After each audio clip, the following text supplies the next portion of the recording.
মহিলা, মনে আছে নি? মাথার থেকে পা পর্যন্ত স্বর্ণ অলংকার দিয়া মোড়ানো, আবার চেহারাটা সুন্দর, খারাপ না, অনেক সুন্দর, বয়সটাও অনেক কম।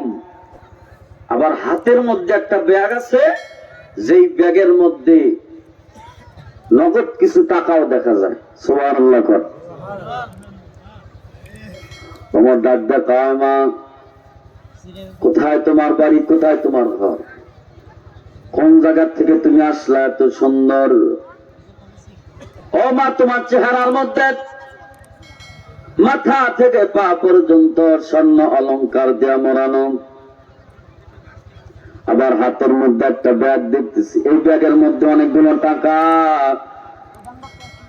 আমার ডাক দেখা হয়, তুমি সুদূর ইয়ামেন থেকে হিজরত করে একা একা একটা মহিলা মদিনায় আসলা, অনেক দিন হয়ে গেছে, দীর্ঘ 1 মাস থেকে এর চাইতে বেশি সময় তুমি হিজরত করে মদিনা আর দিকে আসলা। তোমাকে কি কেউ পথের মধ্যে, তোমার যে সৌন্দর্য, তোমার মাথা থেকে পা পর্যন্ত যে স্বর্ণ অলংকার, তোমার স্বর্ণ অলংকার এবং তোমার টাকার দিকে কি কোনো মানুষ চোখ দেয় নাই? কোন মানুষ কি তোমার টাকা চিন্তা করার জন্য আসে নাই গো মা? এমনকি কোন মানুষ কি তোমার কোন যুবক তোমার সতীত্ব নষ্ট করার জন্য কি হামলা দেয় নাই? মহিলা ডাক দেখাই, ও যুবক তুমি কে? তোমাকে তো আমি চিনি না, তবে শোনো, তোমার এত বড় কথা বলার সাহস কেমনে হলো?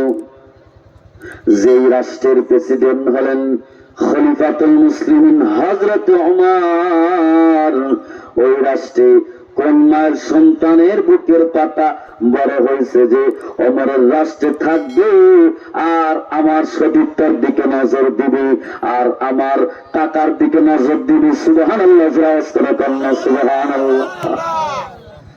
এমন একটা রাষ্ট্র ত্যাগ করেছেন খলিফাতুল মুসলিমিন হযরত ওমর।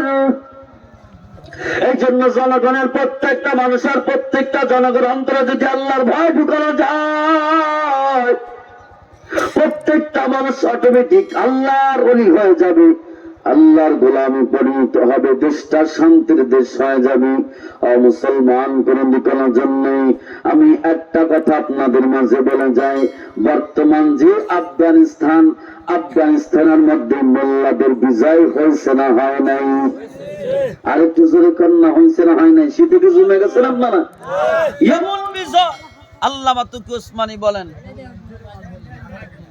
আল্লামা এইভাবে কি একটা মাহফিল চালান যায়? কি হয়েছে ভাই?